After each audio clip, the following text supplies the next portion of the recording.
ಮಣಿಕರ್ಣ ದೇವಸ್ಥಾನ ನೋಡಿಕೊಂಡು ಮನಾಲಿ ಕಡೆಗೆ ಹೊರಟ ನನಗೆ ರಸ್ತೆ ಸ್ವಲ್ಪ ಹಳ್ಳ ಗುಂಡಿಯಾಗಿ ಗಲೀಜಿದ್ರೂ ಕೂಡ ಅಕ್ಕಪಕ್ಕ ಇರೋ ಪ್ರಕೃತಿ ಮನಸ್ಸಿಗೆ ಖುಷಿ ಕೊಡ್ತು. ಹಾಗಾಗಿ ತುಂಬ ದೂರ ಜರ್ನಿನ ಆರಾಮಾಗಿ ಮಾಡ್ಕೊಂಡು ಹೋದೆ.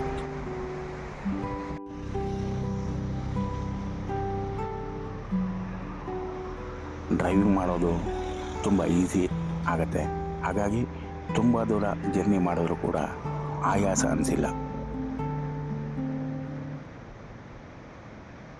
ನಮ್ಮ ಪ್ರಯಾಣ ಎಲ್ಲ ಮುಗಿದ ಮೇಲೆ ನಾವು ಹೋಗಿ ಸೇರಿದ್ದು ಮನಾಲಿ ಸಿಟಿಗೆ.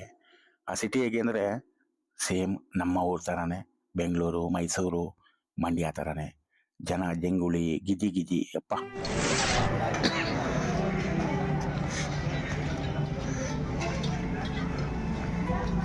ಪಕ್ಕದ ರೋಡಲ್ವ ನಮ್ಮದು? ಅದೇ ಇದೇ ರೋಡ್ ಡೌನು. ಇದು ಮನಾಲಿಯ ಮುಖ್ಯವಾದ, ವಿಶೇಷವಾದ ಮತ್ತು ಎಲ್ಲ ತರಹದ ಜನ ಸೇರುವಂಥ ಜಾಗ. ಈ ಜಾಗನ ಮಾಲ್ ರೋಡ್ ಅಂತ ಕರೀತಾರೆ. ಸೇಮ್ ಟು ಸೇಮ್ ನಮ್ಮ ಬೆಂಗಳೂರಿನಲ್ಲಿರುವ MG ರೋಡಿನ ಹಾಗೆ.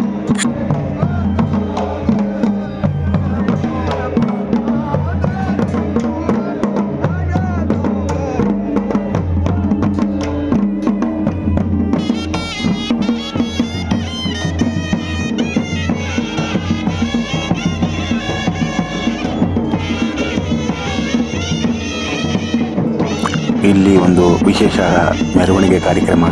ಸ್ವಲ್ಪ ಹೊತ್ತು ನೋಡಿದೆ, ಆಮೇಲೆ ಸ್ವಲ್ಪ ಅಂಗಡಿ ಸುತ್ತಾಡಿಕೊಂಡು ರೂಮಿಗೆ ಹೋಗಿ ನನಗೆ ನಾನೇ ಅಂದ್ಕೊಂಡೆ ನೆಮ್ಮದಿ ಇರೋ ಕಡೆ ಜಾಗಕ್ಕೆ ಸುತ್ತಾಡ್ಕೊಂಡು ಬರೋಣ ಅಂತ ಬಂದರೆ ಇಲ್ಲೂ ಕೂಡ ನಮ್ಮೂರ ಥರನೇ ಇದೆಯಲ್ಲಪ್ಪ ಅಂತ ಸ್ವಲ್ಪ ಬೇಜಾರಾಯಿತು. ಆಮೇಲೆ ತೀರ್ಮಾನ ಮಾಡಿಕೊಂಡೆ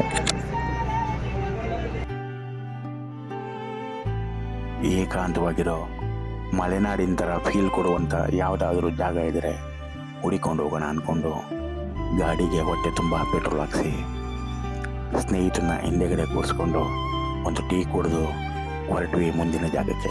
ನಾವು ಈಗ ಇರೋ ಊರಿನ ಹೆಸರು ರೂಮ್ಸು. ಹಿಮಾಚಲ ಪ್ರದೇಶದ ಅತಿ ಎತ್ತರದ ಬೆಟ್ಟಗಳ ಮೇಲೆ ಇರೋ ಸುಂದರವಾದ ಜಾಗ. ಇದನ್ನು ನೋಡೋಕೆ ಅಂದ್ಕೊಂಡು ಸುಮಾರು ಒಂದು 25ರಿಂದ 30 ಕಿಲೋಮೀಟ್ರು ಬೆಟ್ಟ, ಕಣಿವೆ, ಕಾಲು ದಾರಿ ರಸ್ತೆಗಳನ್ನೆಲ್ಲ ದಾಟ್ಕೊಂಡು ಬಂದ್ವಿ.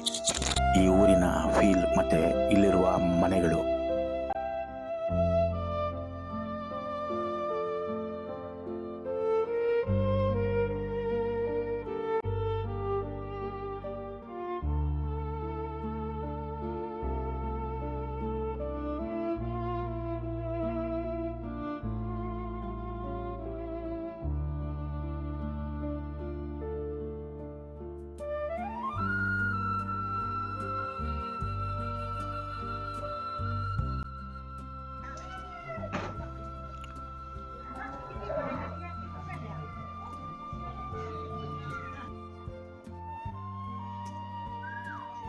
ಇಲ್ಲಿರೋ ಸುಮಾರು ಮನೆಗಳು ಕಲ್ಲು ಮತ್ತು ಮರದಿಂದ ಕಟ್ಟಿರೋದು.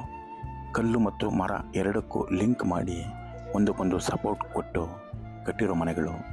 ತುಂಬ ವರ್ಷಗಳ ಬಾಳಿಕೆ ಬರುವಂಥ ಮನೆಗಳು. ಭೂಕಂಪ ಬಂದರೂ ಕೂಡ ಏನೂ ಆಗಬಾರ್ದು ಅನ್ನೋ ರೀತಿಯಲ್ಲಿ ಕಟ್ಟಿದ್ದಾರೆ ನೋಡಿ.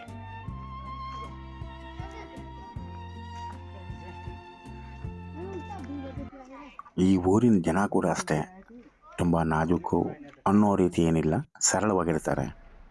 ಹೊಸದಾಗಿ ಯಾರೇ ಆ ಊರು ಒಳಗಡೆ ಹೋದರೂ ಕೂಡ ಯಾಕೆ ಬಂದ್ರಿ, ಯಾವ ಊರಿನವರು, ಏನು ಕಾರಣ, ಯಾವುದನ್ನು ಕೇಳಲ್ಲ. ಮಾಮೂಲಿ ಥರ ಅವ್ರ ಕೆಲಸ ಅವ್ರು ಮಾಡಿಕೊಂಡೇ ಇರ್ತಾರೆ.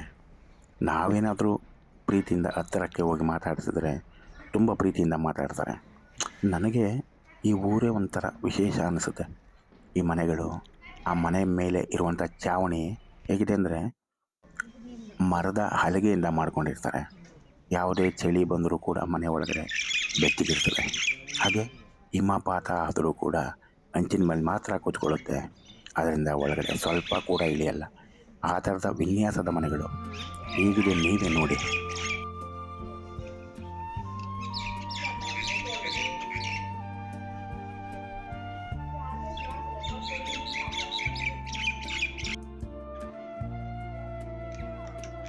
ಈ ಊರಲ್ಲಿ ನಿಶಬ್ದ ಅನ್ನೋದು ಹೇಗಿದೆ ಅಂದರೆ ಸುಮಾರು ಅರ್ಧ ಕಿಲೋಮೀಟ್ರು ದೂರದಲ್ಲಿ ಕೇಳೋ ಪಕ್ಷಿ ಕೂಗುಗಳು ಊರು ಒಳಗಡೆ ಸೌಂಡ್ ಮಾಡುತ್ತೆ. ಅದನ್ನು ಕೇಳೋ ಕಿವಿ ಪುಣ್ಯ ಮಾಡಿರ್ಬೇಕು ಅನ್ನೋ ರೀತಿ ಕೂಗುತ್ತೆ. ಊರಿನ ಸುತ್ತ ಕೋಟೆ ಥರ ಕಟ್ಕೊಂಡಿರೋ ಬೆಟ್ಟ, ಊರ ಮಧ್ಯದಲ್ಲಿ ಪುಟಾಣಿ ಪುಟಾಣಿ ಸುಂದರವಾದ ಮನೆಗಳು, ಹಳೇ ಕಾಲದಲ್ಲಿ ಬೆಳೆಸಿರೋ ದೊಡ್ಡ ಮರಗಳು, ಅಲ್ಲಿನ ನೆರಳು, ಜನರ ಏಕಾಂತ ಎಷ್ಟು ಸುಂದರವಾಗಿದೆ ಅಂದರೆ ಸಾವಿರಾರು ಕಿಲೋಮೀಟರ್ಗಳನ್ನು ಬೈಕ್ ಓಡಿಸ್ಕೊಬಂದ ಸುಸ್ತನ್ನು ಎಲ್ಲವನ್ನು ಮರೆಸೋ ಶಕ್ತಿ ಈ ಊರಿನ ಪ್ರಶಾಂತತೆಗೆ ಇದೆ.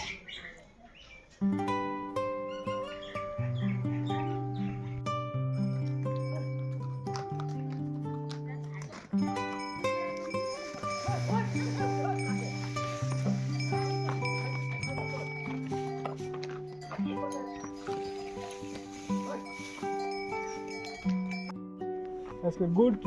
Hi. Hi. That's good कर रहा. ಸೂಪರ್. Good ball. Good. किस करो खड़े हो जाओ.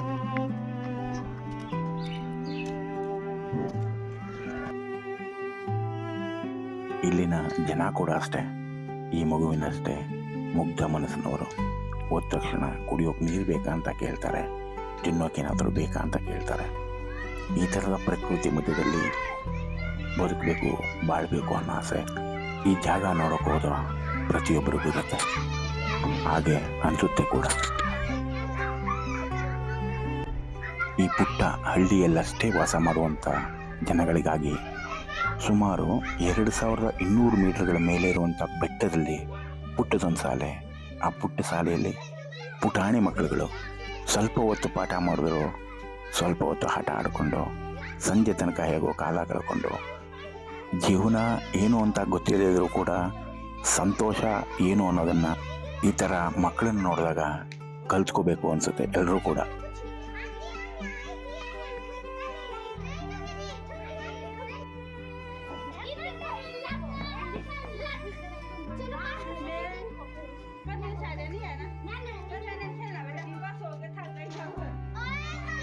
ಈ ಥರ ಪ್ರಕೃತಿ ಮಧ್ಯ ಸುತ್ತಾಡಿದ ಮೇಲೆ ನನಗನ್ಸಿದ್ದು ಇಷ್ಟೇ. ನನಗೆ ಮಾತ್ರ ಅನಿಸಿದ್ದು ಹೇಳ್ತಿದ್ದೀನಿ, ತಪ್ಪು ತಿಳ್ಕೊಬೇಡಿ. ಎಲ್ರಿಗೂ ಬದುಕು, ಕುಟುಂಬ, ಮಕ್ಕಳು, ಮನೆ ಬೇಕೇ ಬೇಕು, ಅದು ಭಾಳ ಮುಖ್ಯ. ಅದನ್ನೆಲ್ಲ ಅವ್ರಿಗೆ ಸ್ವಲ್ಪ ಮಟ್ಟಿಗೆ ಕೊಟ್ಟು ನಿಮಗೋಸ್ಕರ, ನಿಮ್ಮ ಬದುಕಿಗೋಸ್ಕರ ಸ್ವಲ್ಪ ಮಟ್ಟಿಗೆ ಸಮಯನ ಎತ್ತಿಟ್ಕೊಳ್ಳಿ. ಹೀಗೆ ಸುತ್ತಾಡ್ಕೊಂಡು ಬನ್ನಿ. ನಾವು ಹುಟ್ಟಿರೋ ಒಂದೇ ಊರಿನಲ್ಲಿ ಪ್ರತಿಯೊಂದು ಸಿಗಲ್ಲ, ಬಟ್ ನಾವು ಹುಟ್ಟಿರೋ ಭೂಮಿಯಲ್ಲಿ ಎಲ್ಲ ಸಿಗುತ್ತೆ. ಭೂಮಿನ ಸ್ವಲ್ಪ ಮಟ್ಟಿಗೆ ಸುತ್ತಾಡಿ ಮನಸ್ಸಿಗೆ ನೆಮ್ಮದಿ ಕೊಡಿ. ಮತ್ತೆ ಮುಂದಿನ ವಿಡಿಯೋದಲ್ಲಿ ಭೇಟಿಯಾಗೋಣ. ನಮಸ್ಕಾರ.